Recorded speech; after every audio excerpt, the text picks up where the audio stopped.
Hello there, welcome to Planet America's Fireside Chat. I'm John Barron. And I'm Licciardello. This week, Russia renews threats of nuclear war in Ukraine. Is it saber-rattling or something more? Our special guest, the former US ambassador to Ukraine, Bill Taylor. And as Trump's transition hits a speed bump, a House member who has already transitioned is being told they can't use the women's bathrooms. But first...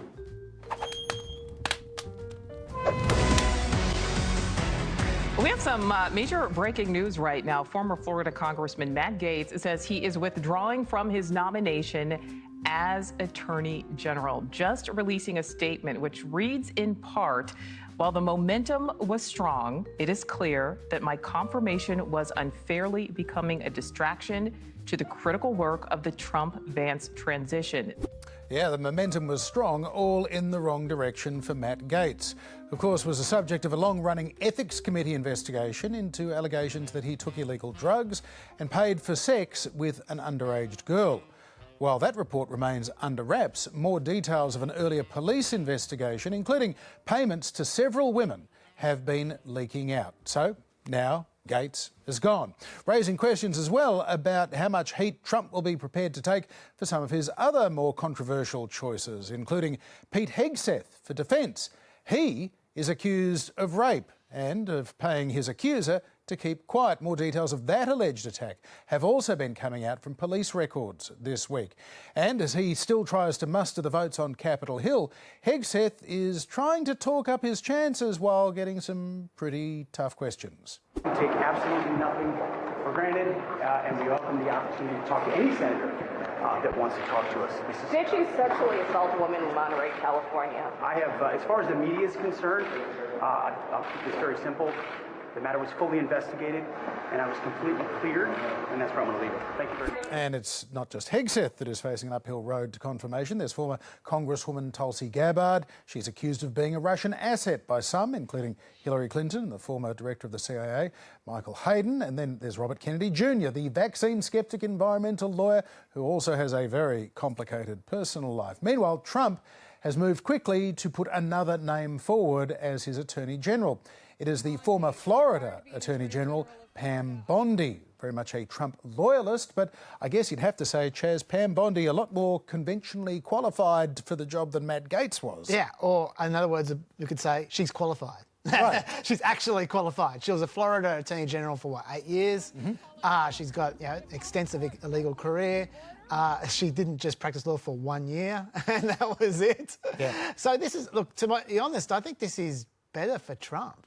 I've got a feeling that Pam Bondi was probably who he was supposed to announce last week when suddenly Boris Epstein and Matt Gaetz got in his ear and said, hey, Matt'll be great. Put Matt in that role. It is interesting that just how quickly he announced this. Like, you'd think he would learn by now that maybe you should vet some of your nominees before you announce them.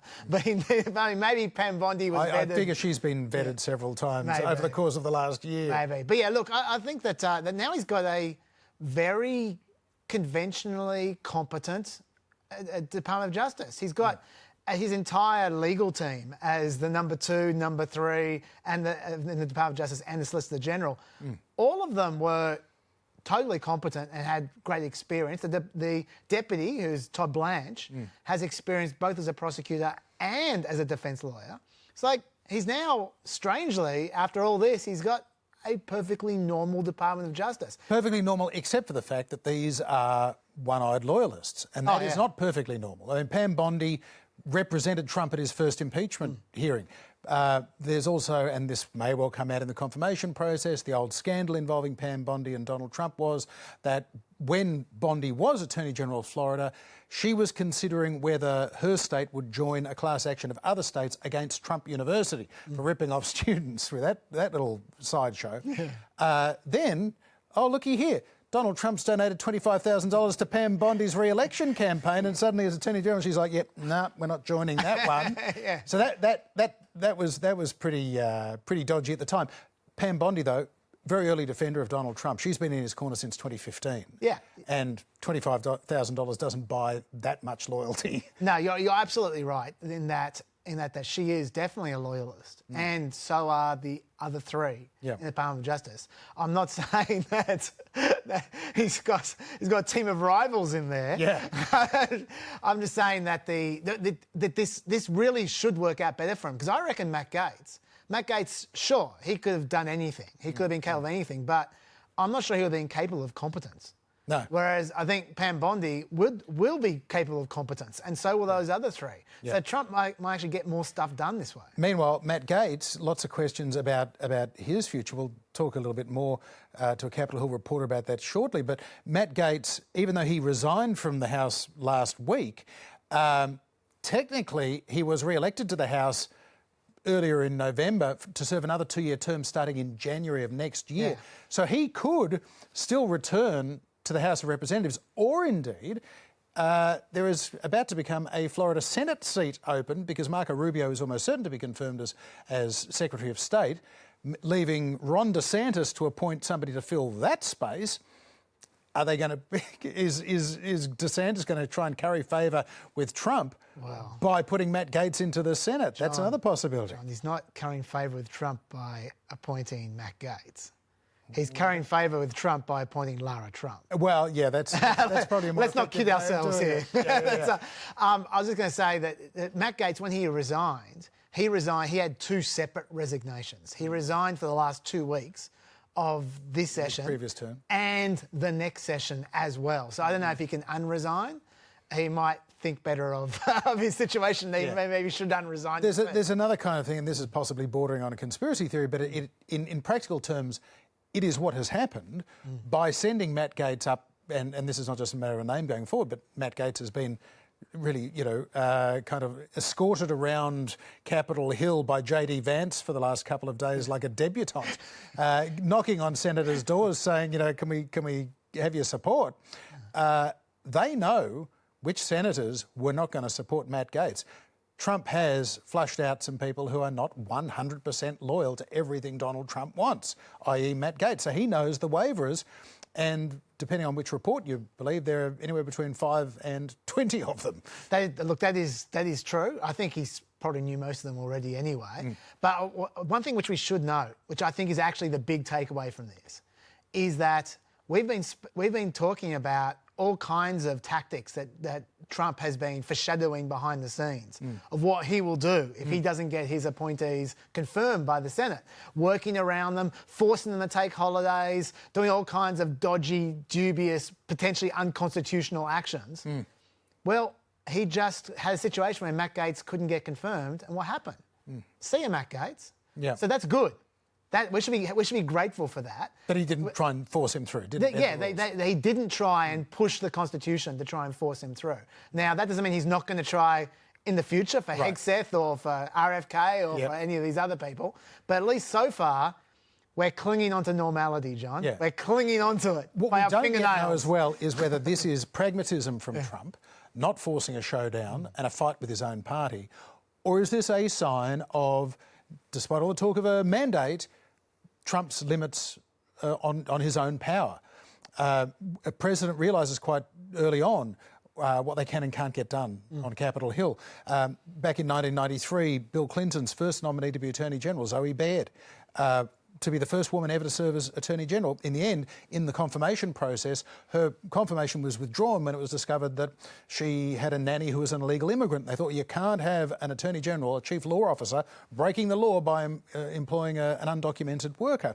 Matt Gaetz obviously accused of multiple crimes, illegal drug use and underage sex trafficking as well. So it's going to be interesting to see if anything comes up that's disqualifying for Pam Bondi. She's obviously been through a certain amount of vetting, but she wasn't appointed Attorney General. She's elected Attorney General. It's an elected office in Florida. So she didn't have to go through that kind of scrutiny beyond the scrutiny you naturally get in a political campaign. I agree with everything, except I would replace the name Pam Bondi with Pete Hegseth. He's the test. Yeah, and the additional information that's coming out of those police reports, including quite graphic and difficult details about the alleged rape, I think going to give some members of Congress pause, but then some members of Congress are pretty weird, as our next story will tell you. House Speaker Mike Johnson has announced a new policy this week Transgender women are not permitted to use bathrooms in the capital that match their gender identity as opposed to their gender biologically at birth. This rule will also apply to the use of bathrooms in the House office buildings, changing rooms and locker rooms as well. And this new rule comes in after a concerted campaign by Republican Representative Nancy Mace, and it's all been triggered by the election of the first ever openly trans woman to the House of Representatives back a couple of weeks ago. That was Delaware Democrat Sarah McBride. This is a really complex story, Chaz, but a fascinating one. Yeah, look, it's always complex when you're dealing with transgender rights because they usually come in conflict with cisgender women's rights. When you talk about transgender women versus cisgender women, that's always the complication. And often you need to take it on a case-by-case basis, which makes it very difficult. Having said all that, Nancy Mace is pushed this pretty hard. But we should bear in mind that she claims that she's disturbed by having a transgender woman in her space, saying that she is the survivor of sexual assault. And this is the way she put it. This effort in response to Congresswoman McBride's coming to Congress? Yes, and absolutely, and then some. I'm not going to stand for a man, if someone with a penis is in the women's locker room, that's not okay. And I'm a victim of abuse myself. I'm a rape survivor. I have PTSD from the abuse I've suffered at the hands of a man. And I know how vulnerable women and girls are in private spaces. So I'm absolutely 100% going to stand in the way of any man who wants to be in a women's restroom, in our locker rooms, in our changing rooms. I will be there fighting you every step of the way. So right away, my antenna is buzzing when I keep on hearing her say, man, like she's emphasising it. Yeah. But I would normally still, for the reasons I just said, take that statement very seriously. Regardless of someone's politics, whether I agree with it or not, it's not really right for us to tell a sexual assault survivor her personal fears aren't valid. I believe that we should give her the benefit of the doubt. But to me, it became quite clear quite rapidly that Nancy Mace did not deserve that benefit of the doubt because she seemed to be a lot more interested in self-promotion than she did in expressing her personal fears. The radical left is calling me an extremist for being a feminist, fighting to protect the rights of women and girls. If being a feminist makes me an extremist or a bigot or a monster, I am totally here for it because I'm going to fight like hell for every woman and every little girl across this country to protect you and keep you safe. Okay, now to be clear, this had nothing to do with little girls right across the country. This was about congressional bathrooms only, no little girls there. And Nancy Mace's resolution, it wasn't even a binding resolution. It would have made no difference at all. It was purely symbolic, okay? So let's cut the crap there. Most importantly, her resolution didn't even have an opponent because at no point in time did Sarah McBride even ask to use congressional women's bathrooms. Her response to all of this hyperventilating was simply to tweet, "Everyday Americans go to work with people who have life journeys different than their own and engage with them respectfully. I hope members of Congress can muster that same kindness." Very restrained. If Nancy Mace was arguing in good faith, then that response probably should have indicated to her that she was pushing on an open door. There was no resistance coming from Sarah McBride. But Nancy Mace was not arguing in good faith. You see, not only has she not expressed any concerns about transgender women using congressional bathrooms until now, just after an election where transgender bashing seemed like a successful strategy, but until now, she was selling herself as a transgender ally. Tweeting out requests to all come together to celebrate the challenges our LGBTQ+ has overcome and the bright future ahead, #Pride Month, and saying things like, "As a woman who is pro-LGBTQ, I don't care how you dress. I don't care what pronoun you take. I don't care if you change your gender, but we ought to protect biological women and girls in their athletics." Okay, so she's worried about transgender women in athletics. A lot of people are, but the important thing is she was saying she doesn't care about gender or pronouns or how you dress. Well, that was then. Now that she can exploit the issue, she seems to care very much about your gender and your pronouns and how you dress. She's tweeting out things like, "There's an incoming congressman who likes to wear miniskirts and wants to invade the privacy of women." Now, you see, that's not about concerns for her safety, is it? That's about being mean for no good reason whatsoever. And this became the order of the day. Mace started tweeting out cute little videos of her pasting biological signs above the women's symbol on the bathroom. That's just self-promotion. She wished Sarah McBride, in a sarcastic fashion, a happy International Men's Day. She kept calling Sarah McBride Tim, which is her original name, and she kept accusing Sarah McBride of being mentally ill. In that 24-hour period, Nancy Mace tweeted 126 times about bathrooms in 24 hours. And for almost every tweet, the comments were flooded with Republican politicians and activists being horrible. There was simply no doubt. None of those people were trying to treat Sarah McBride like a human being. They were being bullies. They were being cruel, and they were relishing it. They were feeling self-righteous about it as well. I could play you hundreds of them, but it's too ugly. It was terrible. The press predictably tried to rope Mike Johnson into this. Of course, he's the boss of the House. And to his credit, he tried to be diplomatic and decent in his original response. Mr. Speaker, is freshman-elect Sarah McBride a man or a woman? Look, I'm not going to get into this. We welcome all new members with open arms who are duly elected representatives of the people. I believe it's a command that we treat all persons with dignity and respect. We will. He got dragged so hard by online activists that within hours he was back making concessions. I was asked a question this morning at the leadership gaggle, and I rejected the premise because the answer is so obvious. For anybody who doesn't know my well-established record on this issue, let me be unequivocally clear. A man is a man, and a woman is a woman, and a man cannot become a woman. That said, I also believe, that's what Scripture teaches, what I just said, but I also believe that we treat everybody with dignity. Real profile and courage there from Mike Johnson. And the rhetoric was just getting uglier and uglier. Where there's ugly rhetoric, there is Marjorie Taylor Greene. My second question was about the war on women by mentally ill men pretending to be women. And my specific question was, the new chick with a dick in Congress, what are we going to do to keep him from coming in our bathrooms? Because we're done with it. Let me tell you, this is an assault. I'm not kidding you. It is like a physical assault for a man to come in, charging into our private places, bathrooms, locker rooms, our gyms, places that are designated specifically for women only. Charging in. Sarah McBride hadn't even asked. She even hinted, by the way, I could have played more. She even hinted that she might have to beat Sarah McBride up. That's where we're at now. And that's about when I think Mike Johnson had enough and he tried to put a stop to it.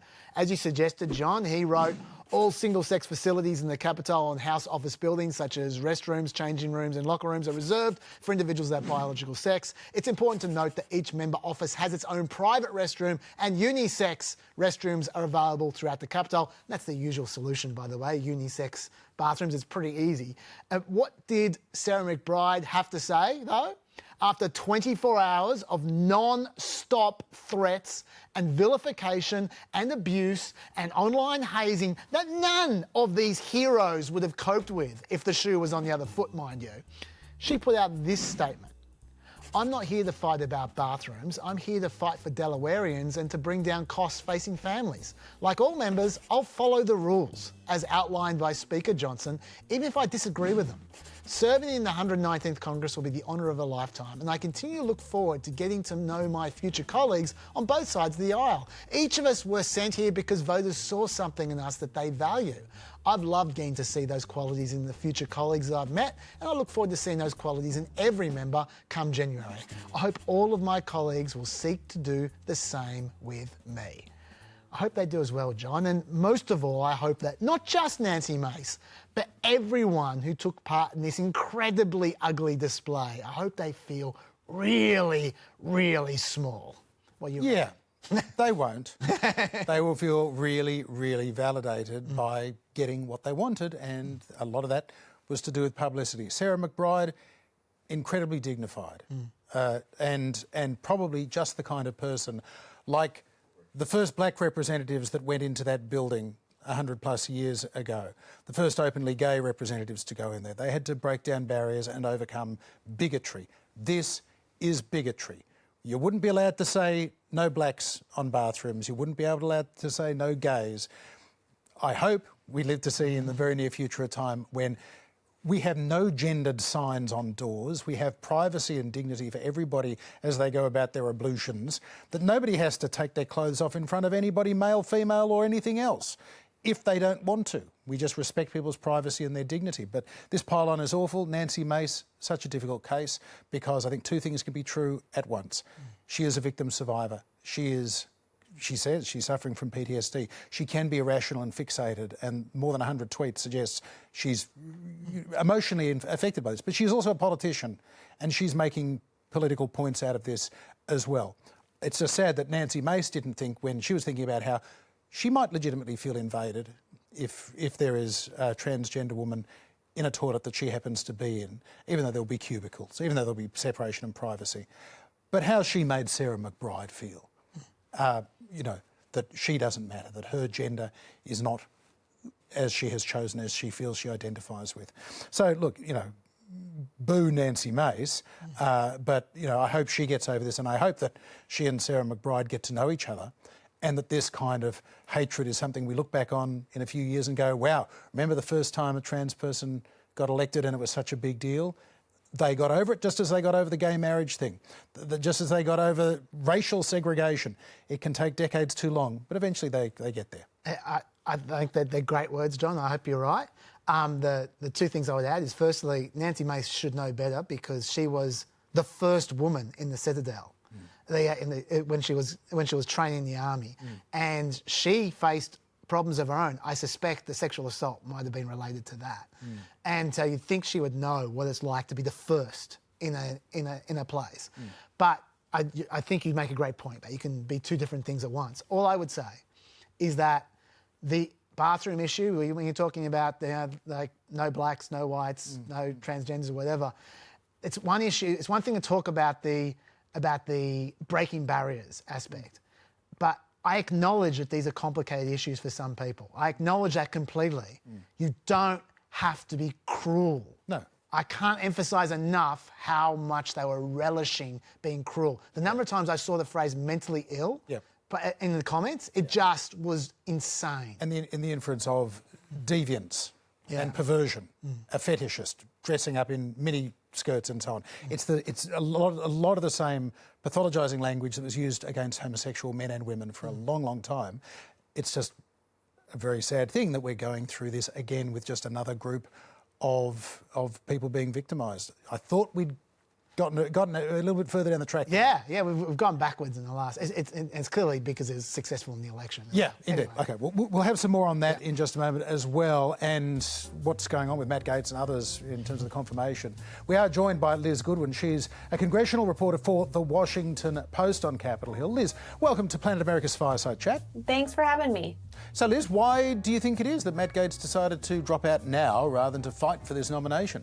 Yeah, this was really a surprise to a lot of Republican senators here who fully expected him to battle it out to the end. He's sort of a firebrand who likes to get in fights, especially with his own party, which is why he was so unpopular as a pick over here. And I think the sense people have is just that this constant drip, drip, drip of news about the House ethics investigation that he was facing over sex trafficking allegations that he denies, that it was just too much. And there was a sense that we have some reporting that President-elect Trump actually didn't realize that that investigation was supposed to come out, or that there was a vote about that investigation when he tapped Gaetz for this role. So it just all became too much, essentially. And that's why he ended up dropping out. So does Gaetz dropping out mean we never get to see that ethics report, or is the plan to still consider releasing it anyway? So that's something we're still trying to figure out, because he did win re-election, actually, to another term. So if he comes back in January, then he's just a regular member again, and that investigation would be reopened essentially. If he doesn't come back, which some sort of cryptic social media posts kind of suggest he doesn't want to come back, then they could still meet to vote to release it, but it would be very unlikely because the committee is split 50-50 Republican and Democrat, and Republicans were already voting against releasing it even when Republicans on the Senate side wanted it, and now there's there's no even value to having it out there because he's not under consideration anymore. So my guess is we wouldn't see this report will not see the light of day unless he returns to Congress in January. And Liz, how do you expect this will impact Trump's other more controversial cabinet picks? Is this likely to affect Pete Hegseth's chances of being confirmed or others? So my initial take is that what happened to Gaetz withdrawing, is actually good for people like Pete Hegseth, who are more unconventional, maybe in another administration would not get through the confirmation process. I think that Senate Republicans feel like they want to show, we get it, you won, you want your picks, we're going to defer to your picks.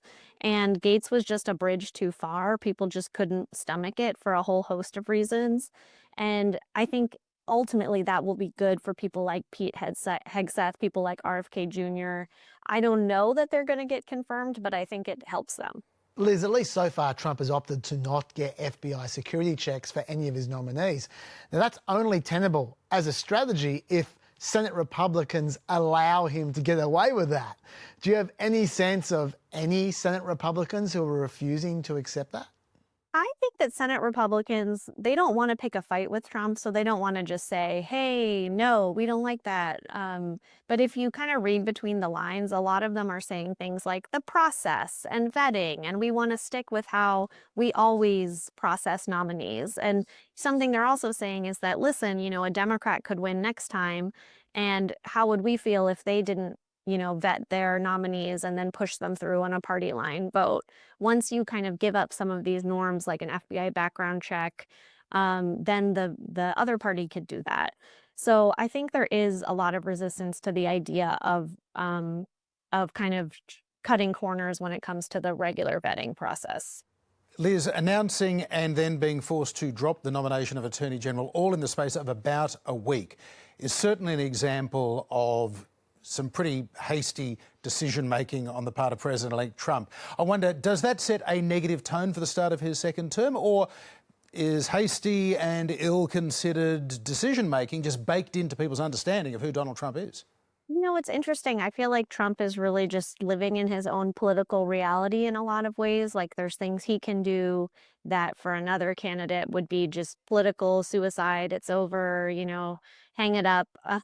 So sometimes it's hard for me to handicap him in that way. I think that, in general, Republicans on the Hill are talking about this mandate because Trump won the popular vote. But, it wasn't like a huge landslide election. He won. But sometimes I do feel like here the conversation among Republicans is almost as if this was like he won 80% of the popular vote or something. And I think there's still, midterms coming up in 2 years. And if it looks like the government's being mismanaged or really radical things are happening that the average American doesn't like, that could hurt Republicans politically. OK, Liz, let's talk about toilets. Sarah McBride, we know, is the first transgender woman to be elected to Congress, but is she also the first transgender person to ever visit Congress and need to use a lavatory, or to be a member of staff on Congress and need to use a lavatory? Why is this coming up now? Yeah, I don't know for a fact that there are trans people working at the Capitol, but I assume at some point there's at least been a visitor, right? And it's usually just not something that is made into a big deal. This really all started with Congresswoman Nancy Mace of South Carolina kind of making this into a thing, threatening to force a vote on it, and tweeting, hundreds of times about how she doesn't want to share a bathroom with a transgender woman. And, you know, part of what's made this so salient is that ads about transgender issues were just huge at the end of our election in November on Senate candidates and on the presidential level. So I think Republicans really feel like, oh, this issue is really good for us politically. And Mace is just seizing on it. She's also known for really doing a lot of kind of attention grabbing stunts, sort of in a Matt Gaetz-esque way, actually. And yeah, I think that's kind of, she sort of forced it into an issue. It wasn't really an issue before. Now, Liz, I don't want to get hung up on the schematics here, but if it is hard to find unisex toilets, and if Sarah McBride does have to use her office bathroom, how far is her office bathroom from the house? So the House side is, a lot of the House office buildings are kind of a hike to get over to vote. But they have little like subways that make it faster. It's actually a cool complex. A lot of little tunnels and little trains and stuff. So, you know, maybe 10 minutes, 8 minutes, something like that, walking. And Liz, what did you make of Sarah McBride's decision not to take a stand on this or make a deal on it? She's basically saying, OK, we're moving on. Yeah, I mean, I noticed there were some kind of trans activist type people expressing disappointment with that decision on her part to just say, okay, fine. I think, you know, it, in a way, it sort of makes the people who were going after her look small to not make it a fight. It's you know, I see it as I take her at her word, which is like she wanted to be focused on the issues she came to the Capitol to be focused on, which, you know, she really didn't run on any kind of trans rights platform. She talked a lot about paid family leave, issues like that. And so I think it's a way to just turn the spotlight back on that and not let her whole platform or identity be about this issue. Liz Goodwin, thanks for having a fireside chat with us. Thanks for having me. The re-election of former President Donald Trump will have unknown consequences for Ukraine's efforts to defend itself from Russian invaders who attacked their neighbour 1,000 days ago this week. A war that Russia expected would be over within days or weeks is approaching its third year anniversary. But Trump has vowed to bring peace even before he returns to the presidency. This week, Ukraine began using longer-range American and British missiles deep into Russia itself, a move that the West had previously forbidden out of fear of escalating the conflict, even provoking a nuclear response, potentially, from Russia.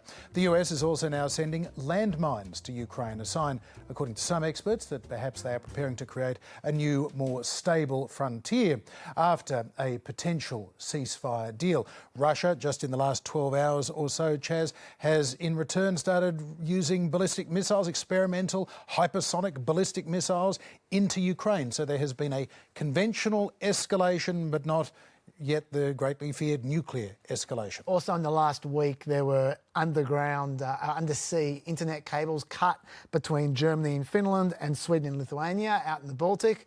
It appeared to be a Chinese ship with a Russian captain that came from Russia.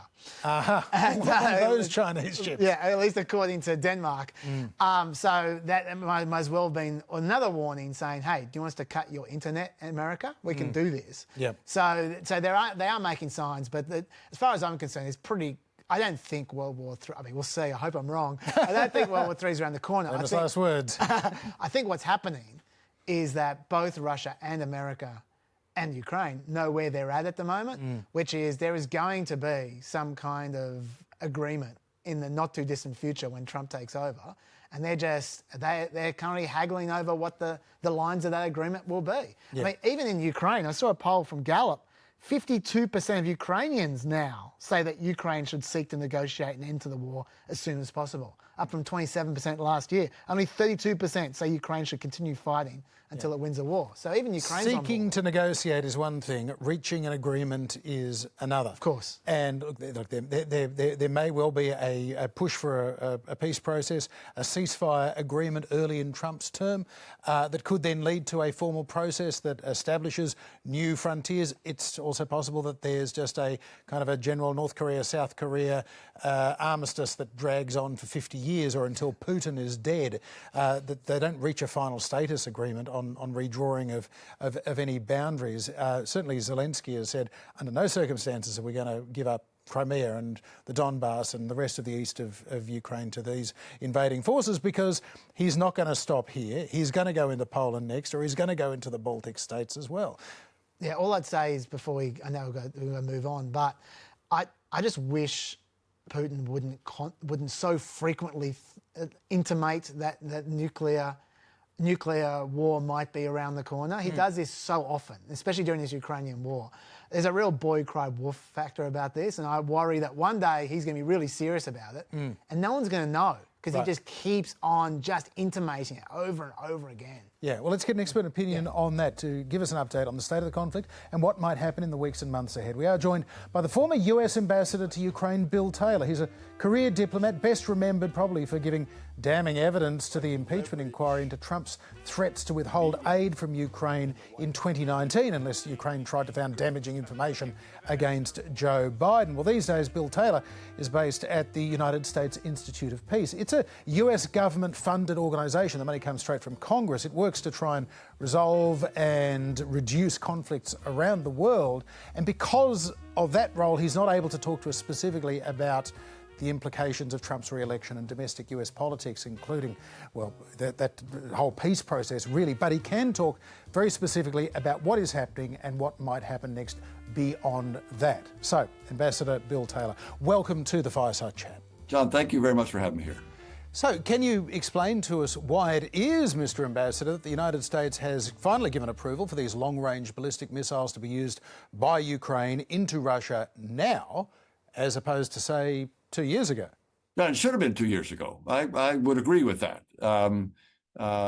However, this week, and last week, we saw the announcement and the arrival on the battlefield of a lot of North Koreans. This is a new phenomenon. This is a new development. This is an escalation that the Russians have engineered, and it demands some kind of response, and this is a good response. As you say, should have been done earlier, but here it is. That's a good reason to do it this time, and it should have an effect. The reason to do it, of course, 2 years ago or this week, is to enable the Ukrainians to have a better chance of winning this war, one way or the other, whatever winning means, and however this ends. We would like it's very much in our interest, the United States' interest, that Ukraine prevail. So this is part of that. Ambassador, we've heard a lot about the prospect of World War III this week, and Russia has strengthened their nuclear war usage guides. So how concerned are you about the prospect of escalation? Yeah, it's not very. As you know, I'm sure you all have reported over and over, this is not the first time. Indeed, for the past 1,001 days, 1,002 days, the Russians have been every now and then reminding the world that they have nuclear weapons. And this seems to come, these reminders, this saber rattling, the nuclear saber, seems to happen just as there are big decisions being made in the United States and in Europe and other places around the world about new weapon systems, about whether or not to send the Ukrainians our most modern tank, whether or not to send the Ukrainians our F-16s, whether or not to send the Ukrainians our long-range missiles, what we call the ATACMS, the Army Tactical Missile System, whether or not to allow the Ukrainians to use these ATACMS just across the border into Russia, but not deep. And each of those decisions was accompanied by a reminder from the Kremlin that they've got nuclear weapons. And so this time, as this next decision was pending, the decision about whether to allow the Ukrainians to use these long-range ATACMS, not just barely across the border, but deep into Russia, to disrupt the Russians as they mount their new aggression, to disrupt the North Koreans as they come in. We've got these new reminders. And the reminder this time is the signature on some document, a document that they've been talking about some time. They've used this same document in previous episodes of this saber rattling. But now it's the latest one is the signing of this document. I don't think the signature on a document makes it any more or less likely that they would use nuclear weapons in Ukraine than before. So, Ambassador, if the threats by Russia to potentially use nuclear weapons in this conflict amount to just sabre-rattling, has the Biden administration's response therefore been too timid, or has this sabre-rattling provided Biden with an excuse not to increase conventional warfare capacity, which could in turn lead to some other form of escalation? How would you characterise it? Their side of this is they're taking it very seriously, as they should. As I said, you can't dismiss this. They've taken it very seriously. They have had debates, internal debates on this, on other topics as well, other aspects of it, whatever particular system we're talking about. If we're talking about the long range, the decision to allow the Ukrainians to use these ATACMS deep into Russia, a lot of the arguments were well, we don't have enough to give we don't have enough of these ATACMS to give to the Ukrainians. I'm not sure that's true. I think there are good numbers of ATACMS in the inventory. Yes, they'd have to draw down the inventory. There's some risk to drawing down an inventory. There's no doubt, and that's a debate. They have a legitimate debate on that. There's there's nothing ulterior about that. There's not an excuse, as you say. The other several arguments are that that we need these for other contingencies. Well, that's true, but there are new versions of ATACMS that are coming online that are now becoming available. So this is the important one. The fear of escalation, yes, I'm sure was an element in that debate. And as I say, it was an element in the debate in all of these decisions. I think it's a legitimate debate. I think it took too long. I think it would have been, the Ukrainians would have been in better shape had we made all of those decisions earlier, including this one. But I'm glad we made the right decision in the end. And Ambassador, just how quickly could Ukraine become a member of NATO if there is the will to fast-track that? If there's a will to make it happen, it can happen quickly. I mean, we saw what happened with the Swedes and the Finns. In particular, the Finns went very fast, very fast. So it can happen. There's no kind of legal requirement. There's no treaty requirement that says that an applicant country has to do certain things. No, it can happen very quickly, as the Finnish example shows, and indeed even the Swedes. I mean, the Swedes showed that while there can be opposition from some NATO member states, you can deal with that. And in the end, both the Finns and the Swedes came in. This is to say that it can be quick. But the other thing about NATO membership for Ukraine is it's not going to happen before the fighting stops. The fighting has to end before Ukraine can actually join. Now, that doesn't mean that the Ukrainians and the NATO allies can't now start negotiating, can't now start making plans. They should start making plans. The Ukrainians have been told several times that they'll be in NATO. I mean, that decision has been made.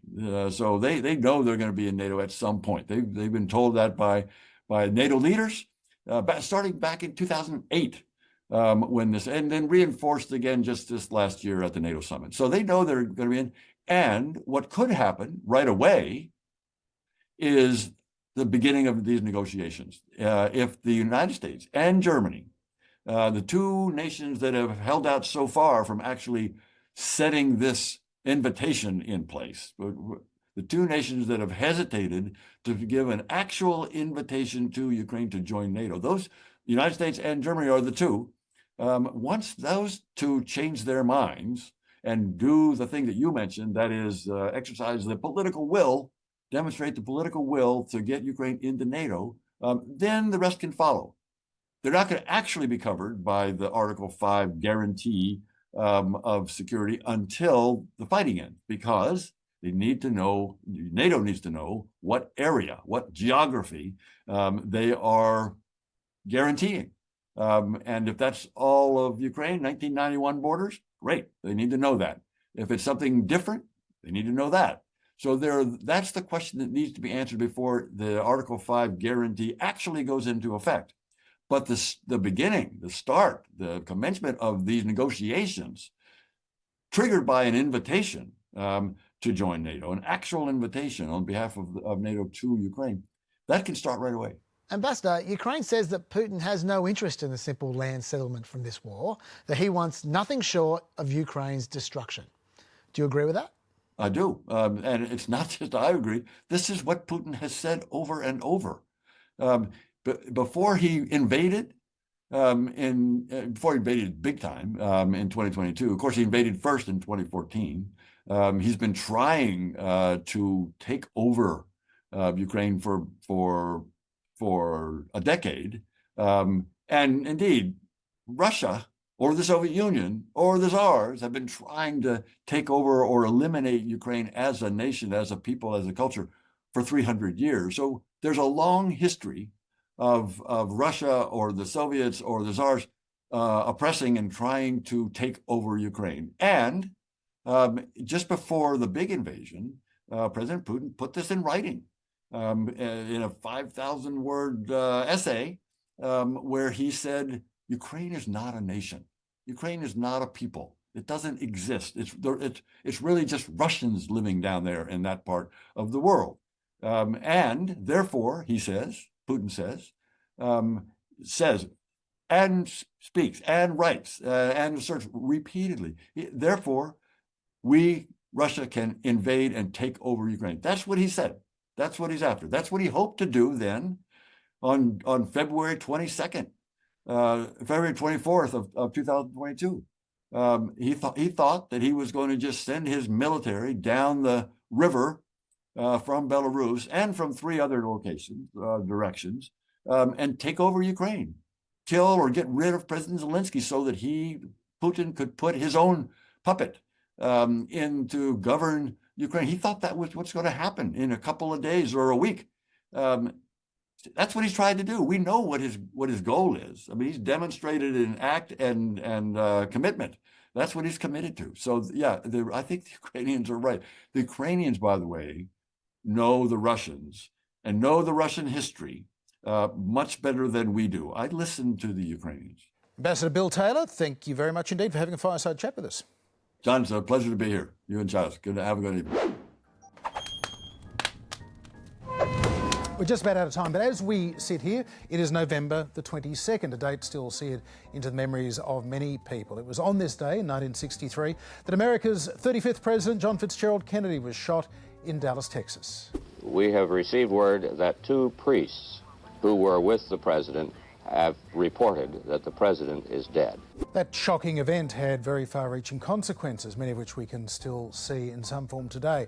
After JFK's death, of course, his brother Robert ran for the presidency before also being shot and killed. Younger brother Teddy Kennedy staged an unsuccessful White House bid of his own in 1980. And then this year, JFK's nephew, Robert F. Kennedy Jr., is back at the centre of American politics after a failed presidential bid of his own. He's being nominated for a senior Trump administration post, which could potentially see Kennedy running again for the White House as Trump's successor in 2028. We'll see. Trump and Kennedy bonded after Trump was shot and nearly killed back in July of this year. But perhaps the biggest legacy of Kennedy's killing in 1963 is evident in polls today that show that Americans don't believe the official version of events. The Warren Commission, of course, found that Kennedy's assassin Lee Harvey Oswald acted alone. But according to Gallup, 65% of American adults think that Oswald worked in concert with others. In other words, he was a part of a conspiracy. And among that 65% that believe that there was a conspiracy, in this case one involving the Central Intelligence Agency, is Robert Kennedy Jr. He believes the CIA was behind his father's and his uncle's killing. We also know that Kennedy Jr. entertains all sorts of unconventional, unscientific and conspiratorial theories. That could be the longest lasting legacy of that day in Dallas, 61 years ago. But that is it for another Fireside Chat. Next week, it will be our final shows for 2024. Planet America on Wednesday, Fireside Chat on Friday, both, of course, on iView and online as well. And yes, we will be back to do it all again in 2025, and there's no stopping the PEP podcast. We even have a very special and unwilling guest next week. Can't say too much, though. Bye-bye. Yeah.